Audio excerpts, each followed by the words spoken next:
How's it going, everybody? Hey. Welcome back to another Bible study by New Hope Enlightenment of Palm Beach.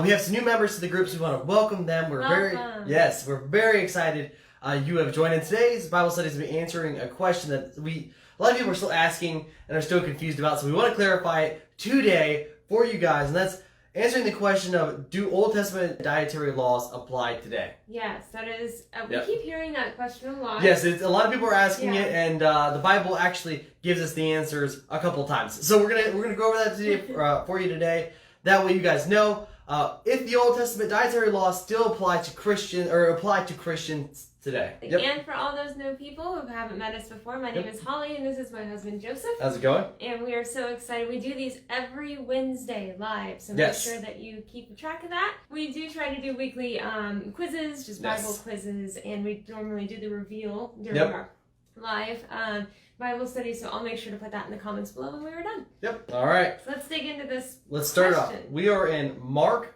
chapter 7, and we're starting off at verse 14. All right, I'm going to take it away. Take it away. You don't mind. No. Okay. Take it away. It's a stutter day for me, so take it away. So, of course, we were talking, Jesus is talking here. So, yes. After he called the crowd to him again, he began saying to them, "Listen to me, all of you, and understand. There is nothing outside the man which can defile him if it goes into him. But the things which proceed out of the man are what defile the man. If anyone has ears to hear, let him hear." So the Jews believed that if they didn't eat any of the foods they couldn't eat, the pigs and all these things, they believed that the food would make them unclean before God, and that was not the case. It was not what goes in, but what comes out of the man. Yes, exactly. And this is the new covenant that Jesus is trying to get across to everyone, because we don't want to stop the spread of Christianity. Yes. We're about to get, I'm getting ahead of myself. Getting ahead of yourself. All right. But this also is spoken of in Acts. Yes. Chapter 10, if you start at verse 9 and read through, you'll see this whole scenario.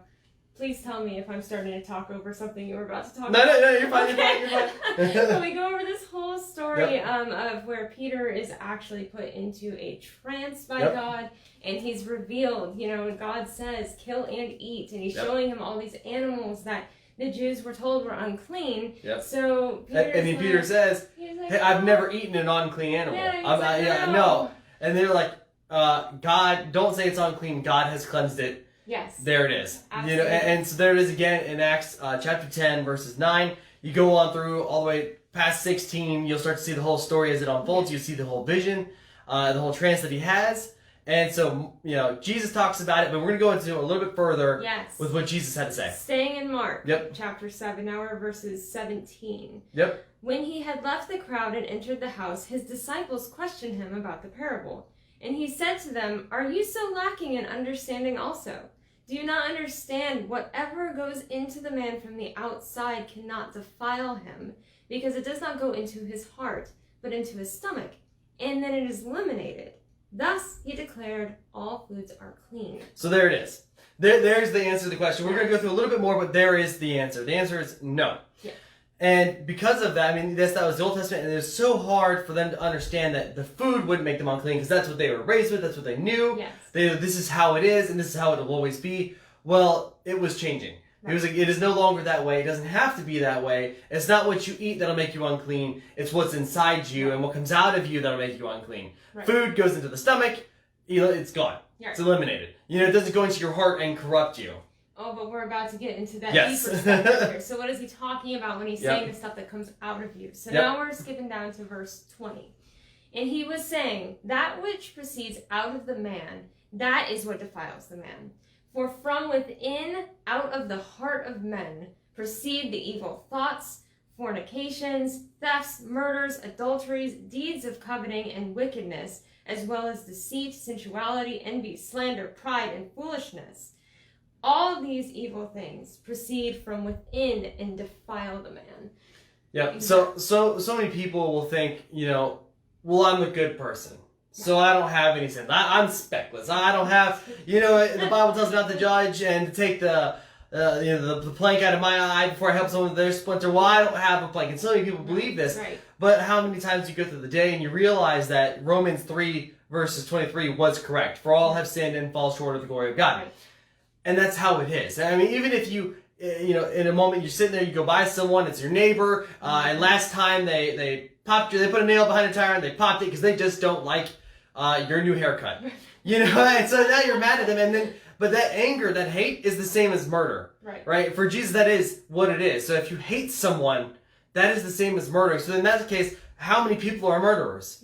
And how many people are liars and thieves and do all these things and have all these transgressions, and then they don't forgive the other people. And it's so easy to be like, well, but generally I'm a good person. But generally a good person is not God's level of righteousness. Right. Exactly. And I mean, we all try our best to be good people, but we are basically tormented by all of these evil things that go through our minds, even if we try to just pass them off, whatever. But still, but thank God we are blessed with salvation from this. Hallelujah. we have Jesus to save us from that, which is truly the biggest good news you could ever bring to anyone on earth. No, absolutely. And I think that just brings us back, just to answer the question once again, do Old Testament dietary laws apply to Christians today? The answer is no. Right. Jesus speaks about it, saying it's not what goes into the man and what comes out of the man.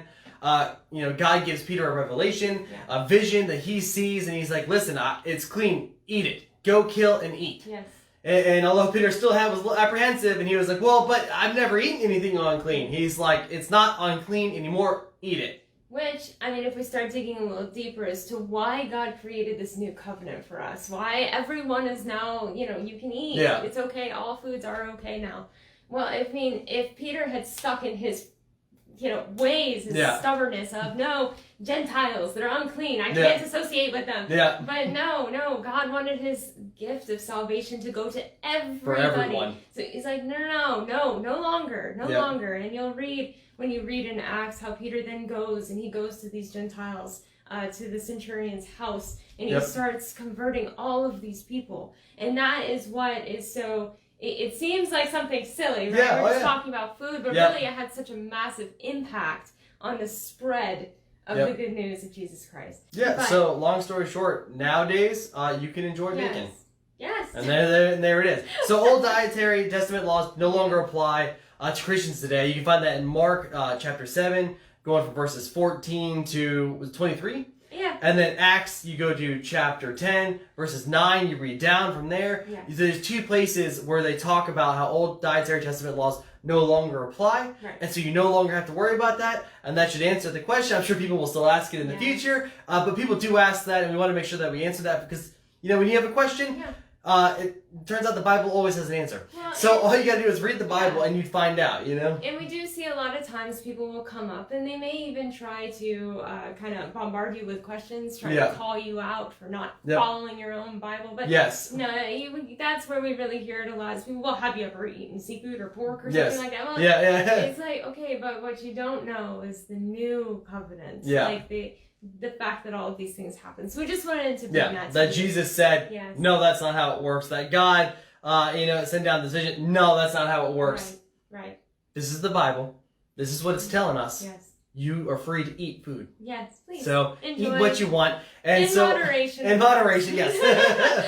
Don't eat nothing but cakes. You know what I mean? Say, well, cakes aren't unclean, so if I only eat cakes, I'm speckless. Yes, so we're talking holy, we're not talking healthy. Yes. 2 different H's, But we thank you so much for joining us today. We just wanted to answer that question, clarify it, rectify it, so now you can take this and you can tell your friends, hey, it's okay if you eat that seafood. I wouldn't recommend it. I don't like seafood, but But if anyone tries to bombard you with questions, well, you're not following it. No, you do. You have the truth as your sword, right? You can be like, no. Absolutely.